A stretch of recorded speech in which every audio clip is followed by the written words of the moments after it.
मैं उसामा जाहिद हूँ और मेरा डिजिटल प्लेटफ़ॉर्म पे खुशामदीद नाज़रीन। सीनियर सहाफ़ी हामिद मीर साहब की जानिब से गुज़श्ता दिनों जनरल फैज़ की गिरफ़्तारी के बाद कुछ इंकशाफ़ात सामने आए तो जिसमें तहरीक-ए-लब्बैक के रुकन शूरा डॉक्टर शफ़ीक अमीनी साहब के हवाले से भी कुछ इंकशाफ़ात सामने आए, जिसके बारे में कहा गया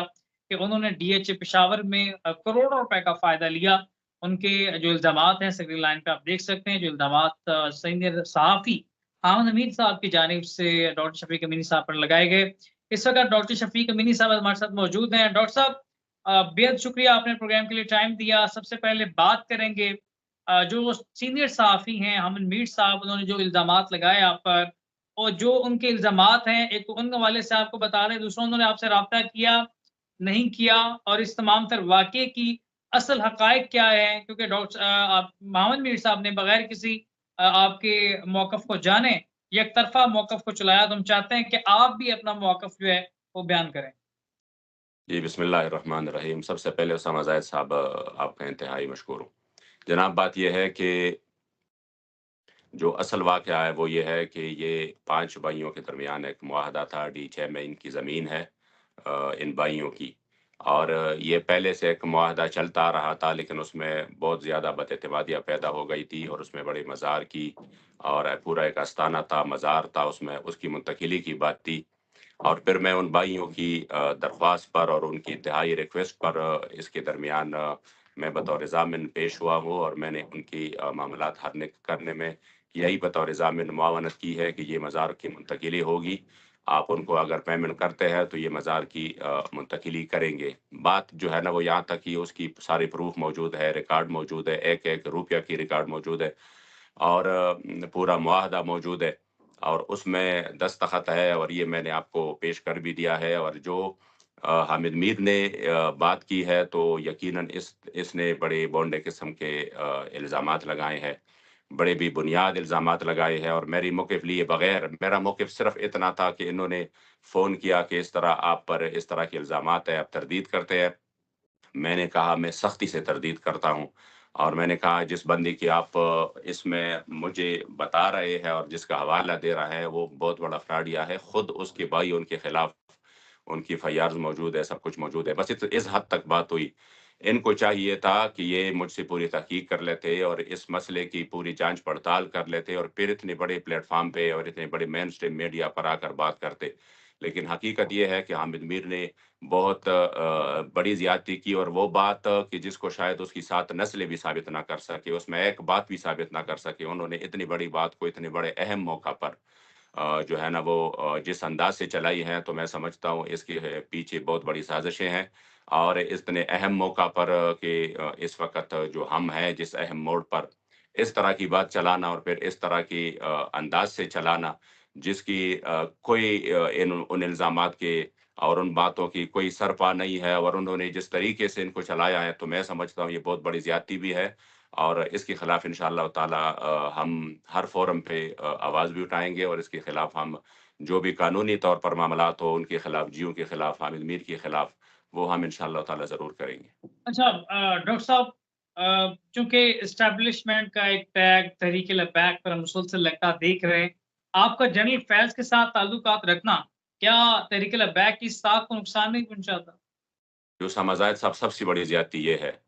कि एक ऐसे वक़्त में कि आपको फैज़ के खिलाफ बात करने के लिए सनसनी चाहिए थी और आप फैला रहे थे, तो उसमें तहरीक को दरमियान में ले आना और फिर इस तरह की बात करना, सबसे बड़ी ज़्यादती मैं समझता हूँ कि ये है कि जब हमारे ये वाला मुआहदा था, ये डी6 के साथ था और उस मुआहदे पर पूरे उन बंदों के नाम भी है, जो बंदों के साथ जो बातचीत हुई है और जिनके साथ मामलात हुए हैं, तो इसमें तो उनका नाम था ही नहीं। जब आपने जिस एफ़आईआर का हवाला दिया है, उसी एफ़आईआर में इन चीज़ों का भी ज़िक्र नहीं है, जो इन्होंने बयान की है। अब सवाल मेरा ये है कि हामिद मीर ने किस साज़िश के तहत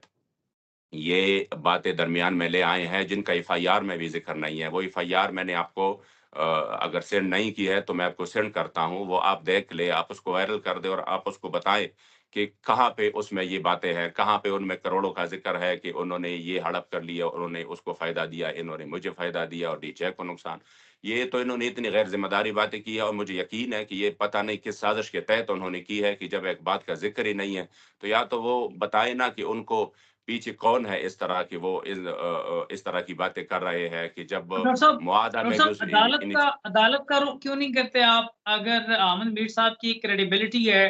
जो सहाफ़ी तबका है उन्हें उस्ताद मानता है, लोगों के अंदर भी उनकी एक क्रेडिबिलिटी है। अगर वो आप इल्ज़ामात लगा रहे हैं तो आपको फ़ौरी तौर पे अदालत से रुजू करना चाहिए ताकि जी, अ, बिल्कुल आने वाले भी मैं वक़्त में इस चीज़ की जो है वो तरदीद रहे। जी, बिल्कुल, मैं अदालतों का रुख करूँगा। मैं रात को उम्रा से आया हूँ, मैं बिल्कुल ज़रूर इंशाअल्लाह ताला अदालत का रुख करूँगा और उसके खिलाफ़ जो भी कानूनी कार्रवाई हो, मैं इंशाअल्लाह ताला मैं हक रखता हूँ कि वो ज़रूर मैं करूँगा इंशाअल्लाह। अच्छा, इसके अलावा हम आपसे अगर इल्तमास है, एक चूँकि कारकुनान भी आपके सुन रहे हैं और बड़ा तबका आपको इस वक़्त देख रहा है। चूँकि इल्ज़ामात बड़े संगीन नौइयत के थे, फ़ौरी रद्द-ए-अमल जो आपका आना चाहिए था इस हवाले से हामिद मीर साहब ने आपसे राब्ता किया कि मौक़िफ़ जानने के लिए, और आपने उसके कितनी देर बाद आप तक तमाम तर तफ़सीलात पहुँची हैं? आप यकीन करें उस्ताद ज़ाहिद साहब मसला ये है, इन्होंने मैं सफ़र पे था, मेरे साथ राब्ता हुआ कि हामिद मीर आपसे बात करना चाह रहा है। मैंने कहा शायद कल की रैली के हवाले से है, 14 अगस्त की रैली के हवाले से, तो मैंने कहा मरकज़ से मैं किसी को मिलाता हूँ, वो बात करेगा। लेकिन बाद में उनका टेक्स्ट आया, तो जब मैंने देखा कि इस मामले पे बात करनी है, तो फिर मैंने फ़ौरन उसके साथ राब्ता किया। उन्होंने मुझे कहा कि इस तरह पेशावर की मुहतसिब अदालत में आपके खिलाफ इस तरह की बात है, तो क्या ये ठीक है? मैंने कहा मैं सख्ती से तरदीद करता हूँ। उसमें ये भी नहीं कहा जो उन्होंने आगे कहा है। मुझे सिर्फ ये कहा कि इस पर आप पर कुछ इल्ज़ामात है। उसकी वज़ाहत नहीं की जो उन्होंने फिर बाद में की है कि इसको डीजे को जो है ना वो नुकसान पहुँचाया गया और इन्होंने आपको फ़ायदा दिया। आप यकीन करें ये वो तो उनके अपने मामलात हैं, लेकिन इसी मामले में कि अरबों की ज़मीन करोड़ों में बेची गई है, तो डीजे को कोई नुकसान नहीं पहुँचाया गया है, डीजे को तो फ़ायदा हुआ है। डीजे को फ़ायदा हुआ है और वो फ़ायदा भी इस अंदाज़ से हुआ है कि हमने जो इसमें कोशिश की है वो सिर्फ़ सिर्फ़ इस हद तक की है कि इनके मामलात जो थे ना वो मज़ार की मुंतकिली के थे और एक मज़हबी इश्यू भी था, हमारे रिश्तेदार अच्छा, भी हैं ये। वैसे डॉक्टर साहब, मैं आपको टोक रहा हूँ यहाँ पे। हम मीर साहब भी तो यही कहते हैं कि आपने बतौर सालिस किरदार अदा किया, 20 करोड़ की ज़मीन को 92 करोड़ में बेच के डीएचए को फ़ायदा दिया आपने। जनरल फैज़ को फ़ायदा दिया, वो डीएचए को तो फ़ायदा दिया। वो तो मुआहदे में वो तो मुकम्मल तौर पर मुआहदे में सब कुछ मौजूद है। और हामिद मीर का सवाल ये नहीं है, हामिद मीर का ने जो इल्ज़ाम लगाया था वो ये था कि डीजे को 72 करोड़ का नुकसान पहुँचाया गया है और इधर आपको फ़ायदा हुआ यानी मुझे फ़ायदा दिया गया है और उनको नुकसान पहुँचाया गया है। तो मैं ये कहता हूँ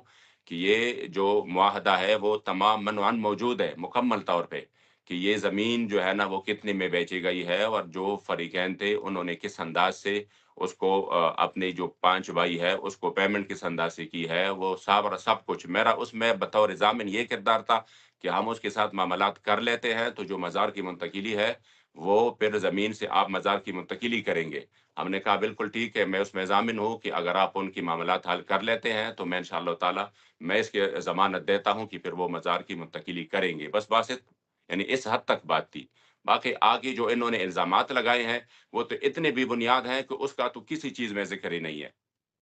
वो अच्छा, तो पीर सज्जाद का नाम ले रहे हैं, पीर सज्जाद आपके राब्ते में हैं? पीर सज्जाद साहब का क्या मौक़िफ़ है? ऑन रिकॉर्ड मौजूद है? पीर सज्जाद जो है ना ये 5 भाई हैं, 5 भाइयों का मुआहदा है जिसमें 4 भाई वो है जिनकी वीडियो तरदीद आई है और एक जो है ना वो पीर सज्जाद है। तो ये तमाम की तमाम मेरी रिश्तेदारी में है और मुकम्मल तौर पर यानी यहाँ पे जो इनके साथ मामलात हैं वो तो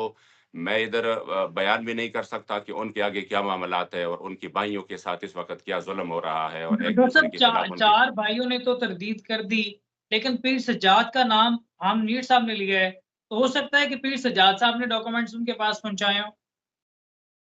जी, बिल्कुल हो सकता है उन्होंने पहुँचाए हो और ये मुकम्मल तौर पर यानी ये 100% हो सकता है, इसमें तो कोई शक नहीं है। पीर सज्जाद तो इस वक़्त चूँकि अपने भाइयों के साथ भी मुकम्मल तौर पर और वो मेरा नाम भी इस वजह से ले रहा है, अगर आप एफ़आईआर में भी देखें तो एफ़आईआर में भी मेरा नाम जो है ना, وہ اس انداز سے نہیں ہے، لیکن آگے جب انہوں نے میری حوالے سے بات کی ہے تو میں سمجھتا ہوں یہ ایک پوری بلیک میلنگ ہے، اور اس وجہ سے ہے کہ کیونکہ میں ایک عام عہدے پر ہوں اور ایک بہت ہی اہم تحریک سے میرا تعلق ہے، اور ان کو پتہ تھا کہ اگر میں شفیق کا نام لوں تو یہ مسئلہ جو ہے نا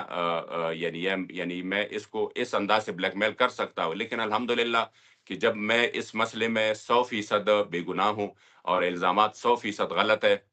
جن کو سجاد ہو یا حمید میر ہو یا ایکس وائی زیڈ جو بھی ہو، وہ انشاءاللہ تعالیٰ ان کی آئندہ سات نسلی بھی اس کو ثابت نہیں کر سکتی جو انہوں نے الزامات لگائے ہیں، تو میں کیوں پھر بلیک میلنگ میں آ جاؤں؟ میں انشاءاللہ تعالیٰ اس کے خلاف ہر فورم پہ جاؤں گا اور ہر انداز سے انشاءاللہ تعالیٰ میں اپنا دفاع، اور میں الحمدللہ ڈاکٹر صاحب، مطمئن ہوں اس میں۔ سعد رضوی صاحب سے ہم نے سوال کیا، انہوں نے کہا کہ اگر الزامات ثابت ہوتے ہیں تو نہ صرف آپ کو تحریک لبیک سے نکالا جائے گا بلکہ تحریک لبیک آپ کے خلاف کھڑی ہو جائے گی۔ ایک تو یہ مسئلہ ہے، دوسرا وجہ کیا ہے کہ آپ کو اس مسئلے میں گھسیٹا جا رہا ہے؟ اگر آپ نے کوئی فائدہ نہیں لیا، اگر آپ کے اس مسئلے سے کوئی تعلق نہیں ہے، تو آپ کو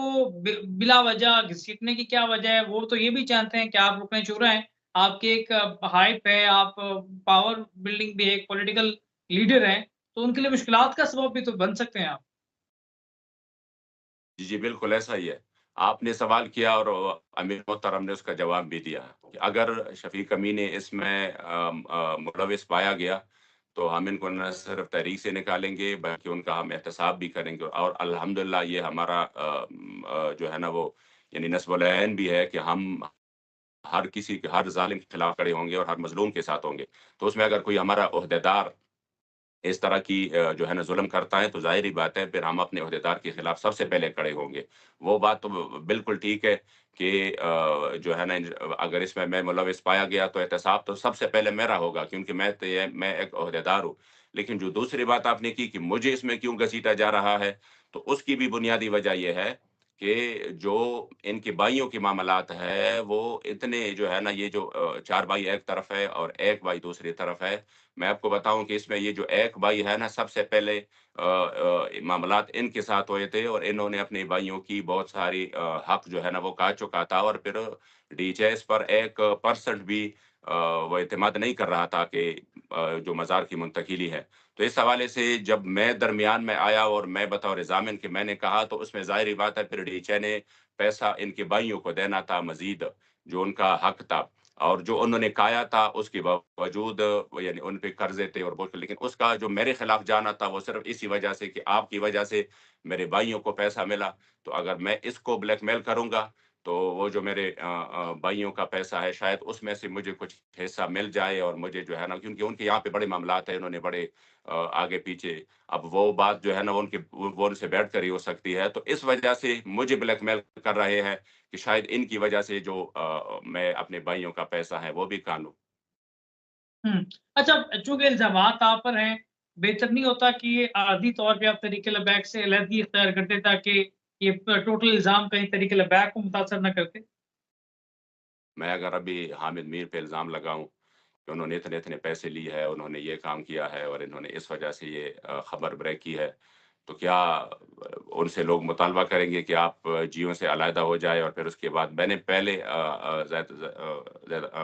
آپ کو اسامہ زاہد صاحب کہا کہ اگر میرا عہدہ اسی چیز میں کوئی رکاوٹ بن جاتا ہے تو میں فوراً علیحدہ ہو جاتا ہوں، لیکن میں نے کہا کہ اس تحریک میں عہدے کی جو امتحان ہے وہ عام کارکن کی بجائے وہ 10% زیادہ ہے، اور اس کی وجہ بھی یہ ہے کہ جب ایک آپ کا عہدیدار اس طرح کا کام کرتا ہے تو پھر کارکن سے کیا گلہ ہے؟ تو میں سمجھتا ہوں کہ 1% بھی میرا عہدہ اس میں رکاوٹ نہیں ہے، اور اس کی صاف طور پر آپ کو امیر محترم نے کہا کہ اگر وہ ملوث پایا گیا تو صرف یہ نہیں کہ ہم اس کو تحریک سے نکالیں گے، ہم ان کا احتساب بھی کریں گے کہ اتنے بڑے عہدے پر بیٹھ کر انہوں نے ہمارے تحریک کو بدنام کیوں کیا۔ تو الحمدللہ وہ تو بات ہی نہیں ہے، وہ تو میں خود بھی تیار ہوں اس چیز کے لیے کہ اگر میں اس طرح کی ظلم یہاں پہ لوگوں کے ساتھ کرتا ہوں تو میں ایک سیکنڈ کے لیے بھی حقدار نہیں ہوں کہ میں اتنے بڑے مشن کے لیے اور جو بابا جی نے ہمیں دیا ہے میں اس میں بطور عہدیدار ایک کام کر سکوں، یہ تو ظاہری بات ہے پھر جرم ہے، اور اتنا بڑا جرم ہے کہ اس سے بڑا جرم تو کوئی ہے نہیں، تو الحمدللہ یہ کوئی بات ہی نہیں ہے درمیان میں۔ اگر اس طرح جو انہوں نے میں نے کہا نا جو الزامات انہوں نے لگائے ہیں اسامہ زاہد صاحب، میں 100% الحمدللہ مطمئن ہوں، ایک تو اللہ اور رسول کے ہاں، اور دوسرا یہ کہ اگر ان کی 7 نسلیں بھی چاہے وہ سجاد ہو، چاہے وہ حامد میر ہو، چاہے وہ جو کوئی بھی ہو، ایکس وائی زیڈ جو بھی ہو، اس پیچھے ایک سازش ہے۔ الحمدللہ وہ اگر ایک بات بھی ثابت کر سکے جو انہوں نے الزامات لگائے ہیں، میں انشاءاللہ تعالی یقین سے کہتا ہوں کہ یہ مر جائیں گے اور ان کی آئندہ 7 نسلیں بھی مر جائیں گے، لیکن انشاءاللہ تعالی یہ اس میں سے ایک الزام بھی ثابت نہیں کر پائیں گے۔ بس بات ہی ختم کر دی، آپ نے خود کو احتساب کے لیے پیش کر دیا اور آپ نے کہا کہ الزامات آپ پر ثابت ہوتے ہیں تو آپ خود ہی آپ کو اپنے آپ کو احتساب کے لیے پیش کر دیں گے۔ میرے خیال سے اب مزید سوال اس ٹاپک پہ بنتا ہی نہیں ہے۔ ناظرین بھی جانتے ہیں، احمد میر صاحب کو بھی یہ یقینی طور پہ ان کے پاس پہنچایا جائے گا، اور آپ بھی تمام تر گفتگو آپ نے سنی۔ ایک شخص خود کو خود احتسابی کے لیے پیش کر رہا ہے، تو احتساب سے ڈر نہیں رہا، اگر وہ اس سے ان تمام تر معاملات کا خوف نہیں ہے تو خود کو احتساب کے لیے پیش کر رہا ہے، تو میرے خیال سے دو طرفہ موقف کو جاننا چاہیے تھا احمد میر صاحب کو، اور صحافتی اصول بھی یہ ہیں، آپ سینئر صحافی ہیں، ہم آپ سے سیکھتے ہیں، بڑا پاکستان کا تمام صحافتی طبقہ آپ کو استاد مانتا ہے، آپ اس وقت پاکستان کے سب سے بڑے چینل پر سب سے سینئر صحافی گردانے جاتے ہیں، آپ سے اس قسم کی غلطی ایکسیپٹیبل نہیں ہے، اور اگر آپ سے غلطی ہو گئی ہے، کیونکہ انسان غلطی کا پتلا ہے تو اس کو سدھارنے کا موقع یہی ہے کہ ڈاکٹر صاحب کو کا بھی موقف جو ہے وہ آپ سامنے لے کے آئیں، ان سے ملاقات کریں، اس کو مزید جو ہے جسٹیفیکیشن کے ساتھ آگے پہنچایا جا سکتا ہے۔ دیگر صورت میں ڈاکٹر صاحب نے اپنے انٹرویو میں کہا ہے کہ میر صاحب کے خلاف وہ عدالت کا رخ کریں گے، جنگجوؤں کے خلاف کیس دائر کریں گے، حد کی عزت کا کیس دائر کریں گے، جو کہ استحقاق ہر پاکستانی رکھتا ہے کہ اگر اس کے خلاف کوئی پروپیگنڈا کیا جاتا ہے وہ عدالتوں کا سہارا لے سکتا ہے۔ اسی کے ساتھ اپنے میزبان اسامہ زاہد کو دیجیے اجازت۔ اللہ حافظ۔ جی جزاک اللہ۔